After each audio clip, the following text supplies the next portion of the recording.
Kadhalika katika mambo Mtume sallallahu alaihi wasallam ameyakataza, si ndani ya swala, lakini ameyakataza ya kujifananisha na mnyama, ni annahyu anil audi fil hiba, mtu kuirudia zawadi aliyokwishaitoa akataka airudishiwe, bali hata kununua sinunue, aiacha shatoa.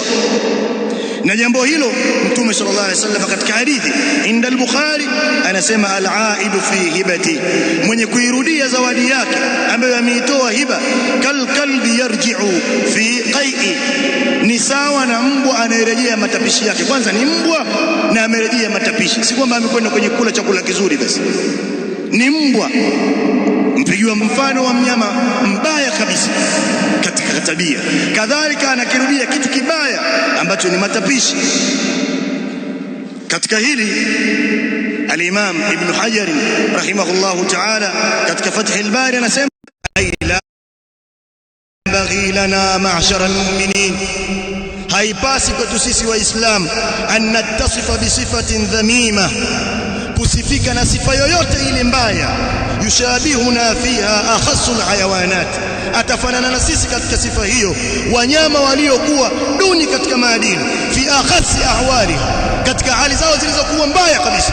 Sifa yoyote ambayo anasifika nayo mnyama aliyekuwa duni katika maadili, haifai muislamu kupambika na kusifika na sifa hiyo.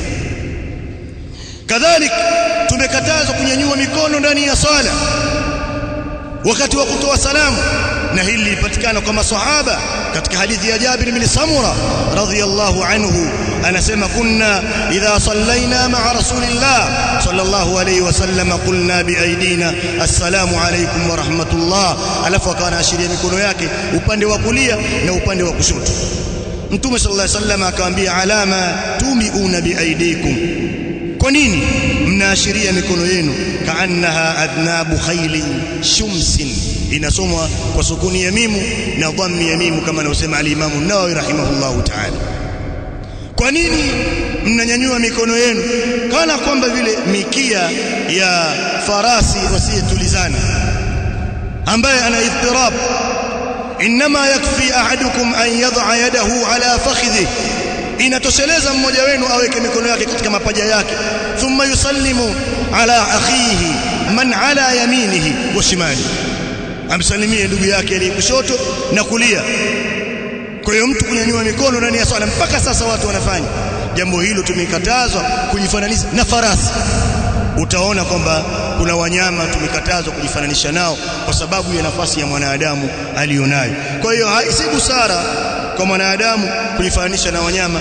Na sifa ya mwisho nitakayoitaja ni atashadduqi fil kalami katakhalluli albaqara, ni mtu kuzungumza kwa kujikalifisha pembeni mwa midomo yake, akawa akiongea anabinua midomo, kujifanya kwamba mtu fasaha sana, kama vile anavyokula ng'ombe, ona midomo yake inavyobetuka. Na kuna watu wakizungumza hujifanya kuzungumza kwa kujivuna na kujidai kama vile anavyotafuna ng'ombe. Amekatazwa mtu kuzungumza namna hii. Hata katika usomaji wa Qur'ani utakuta wanataja katika wale makurra, wanataja katika sifa ambazo mtu atakiwa kuwa nazo, kusoma kwa upembe hivi katika midomo yake. Yeye ana midomo inakaa sawa sawa, anaweza kusoma midomo yake ukimuona kama alivyo hivi akitulizana. Akataka kusoma kwa mbwembwe nyingi, akawa anaibinua midomo yake. Jambo hilo pia limekatazwa.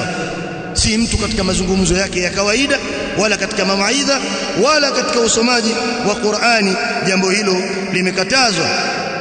katika hadithi ya Abdullah ibn Umar radhiyallahu anhuma qala Rasulullah sallallahu alayhi wasallam inna Allah azza wa jalla yubghidhu al-baligha min ar-rijal, anamchukia mtu ambaye anabinua midomo yake kwa ufasaha, alladhi yatakhallalu bilisani, ambaye anazungusha ulimi wake, takhallul albaqarati bilisaniha, kama anavyozungusha ulimi wake ng'ombe, kama ng'ombe anavyozungusha ulimi wake. Hizi ni baadhi ya sifati ambazo tumekatazwa kujifananisha na wanyama, lakini kwa ujumla kawaid kwamba sifa yoyote anayosifika nayo mnyama hatakiwi sisi kusifika nayo.